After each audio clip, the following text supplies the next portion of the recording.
Strange. The others on patrol should have returned by now. Our food will be overcooked if we wait any longer. We will just have to start without them. Would you call Master Matoya and the others?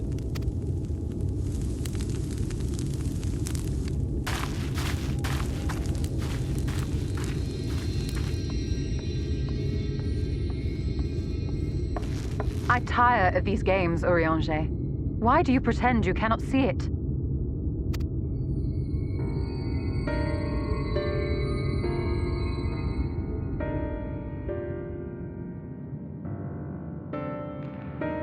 The blessing may spare her the fate of becoming a Light Warden.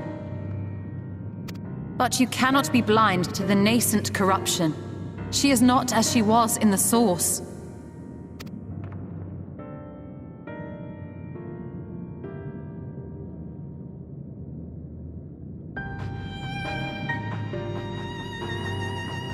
Though I have no proof, I fear that the light which poured forth from the Wardens was not negated at all. I fear it was absorbed, that she has been suffused with their light.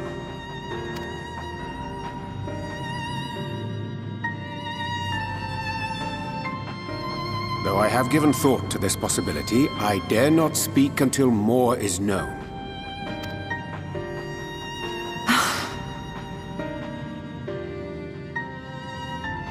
By the time you deign to enlighten us, it may be too late, if it is not already. Urianger, I know full well, after all these years, that you have only the best of intentions. But that does not make it any easier to put my faith in a man so infatuated with secrecy.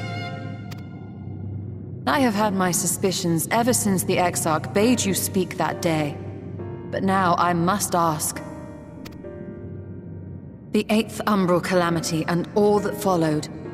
Everything you claim to have seen. Did you?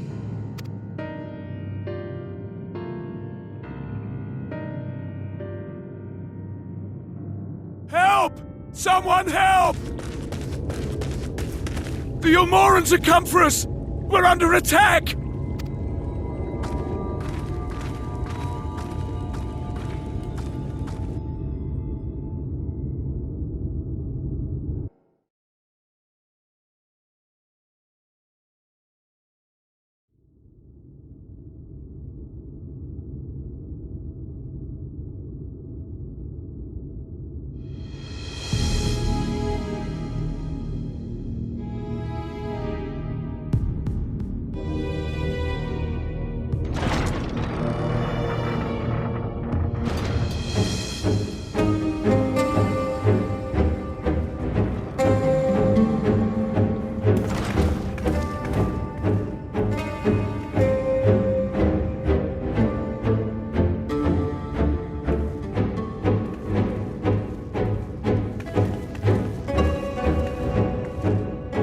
Lord Forthry, how good it is to see you. How long has it been? Not since your inauguration, unless I'm mistaken. Too long, at any rate. May I say how humbled I am to be invited not only into your city, but your home. You are as generous as ever. And you as disingenuous. Let us dispense with the pleasantries. This merry band of dissidents people are calling warriors of darkness. They have slain sin-eaters, and by all accounts the Crystarium is complicit in their villainy. And now I hear reports of your people obstructing my soldiers, so I must ask, what exactly do you think you are doing? I might ask you the same thing. It should be clear, even to you, that defeating the Light Wardens represents the world's only hope of survival. Even now, the people of Lakeland and Ilmeg rejoice in the return of night. For 100 years, they yearned for a means to fight back against the Sin-Eaters, and at last they have found one. Yet you choose to stand idly by and do nothing. Why? Why? Because this hope you cling to is nothing more than a fever dream, an exercise in futility. Even should you slay the Sin Eaters, the world as we know it is beyond salvation. With what little land and resources remain, the people would be free only to starve. Before long, they would turn to violence, then to war, and ultimately usher themselves unto oblivion. They require a firm hand to shepherd them from the edge. The hand of a king, nay, a god. I will see their dreams fulfilled, their wishes granted. I will give them peace, order, and they shall never want for bliss.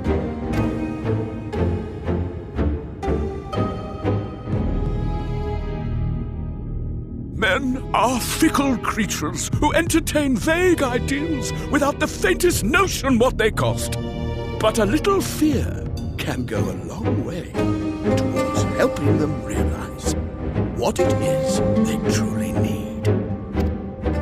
Sanctuary.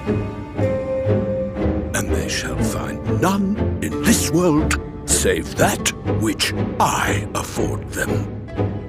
That is why the Sin Eaters exist. To unite the world under my dominion. A paradise fit to grace the 8th Umbral era. What was that? A minor epiphany, nothing more.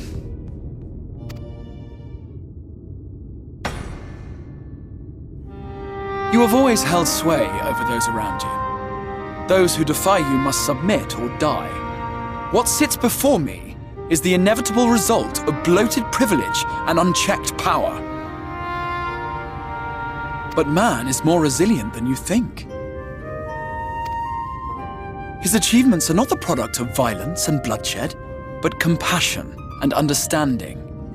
This calamity is but another crisis to be overcome, and we will, once we eliminate the Sin Eaters.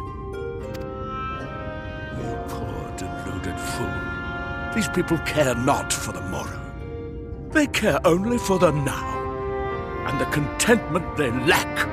What good is a paradise to them if it is 1,000 years in the making, or even 100? You underestimate them, Lord Forthry. They see further than you think. I have beheld it in the blood and sweat and tears of those who would sacrifice everything for a future they may never know. I have beheld it in the hopes and dreams of those who came before, which we bequeath to those who come after, that they might in turn build upon the foundations laid by our forebears. These are the bonds which hold man and his world together, not your gilded chains, and I will resist your every effort to shackle him. In summary, you will continue to support the villains hunting my Sin Eaters? With tremendous enthusiasm, for I have faith in the future they would build.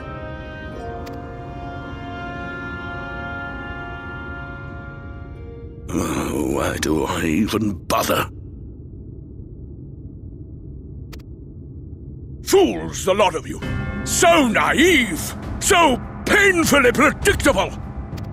Did you imagine I did not know your mind? That I would wait until after this meeting to dispatch my forces?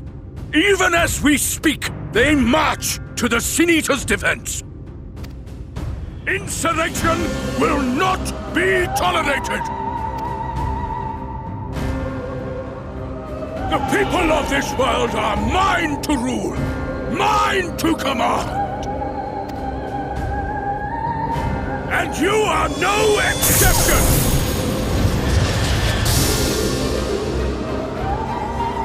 What? How did he? Insolent swine! I will not stand for this! Do you hear me?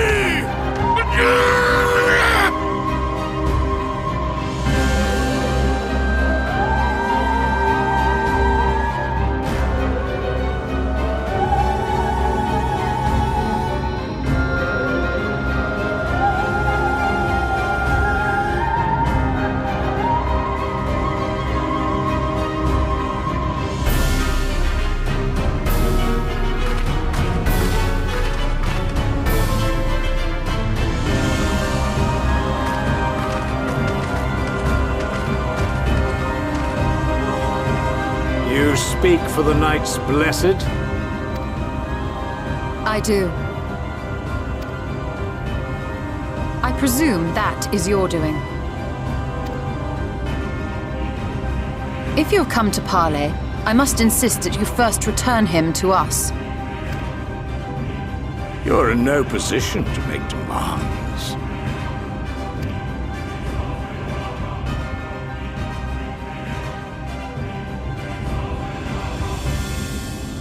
By Lord Vorthry's decree, Raktika now falls under the governance of Yulmore.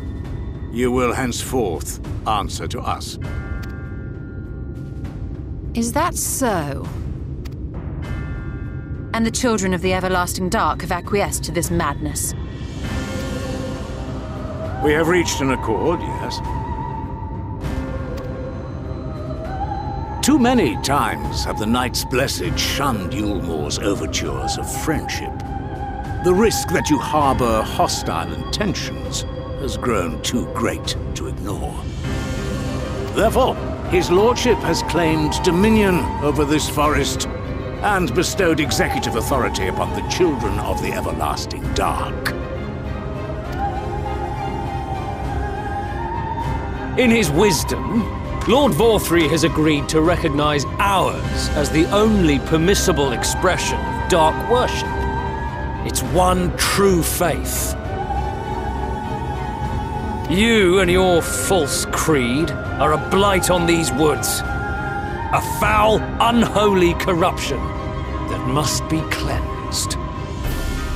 Little wonder the Warrior of Darkness visits both Lakeland and Ilmeg, yet shuns Raktika. Your perverted teachings hold blessed shadow at bay.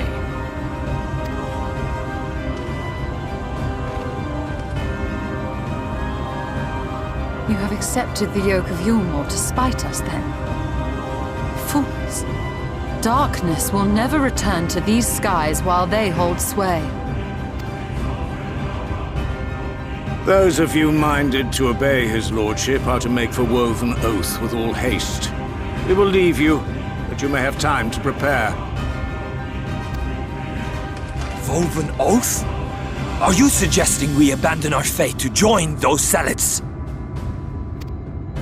What has your faith afforded you thus far? Nothing! We will guide you along the righteous path. And should we refuse?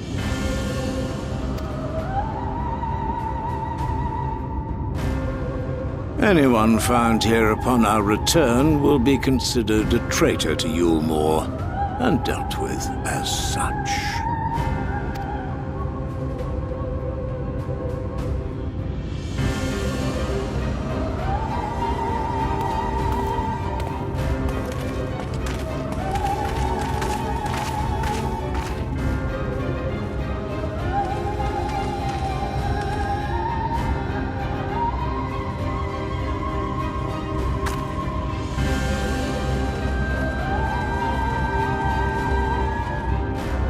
We will discuss these developments after I have tended to our casualty.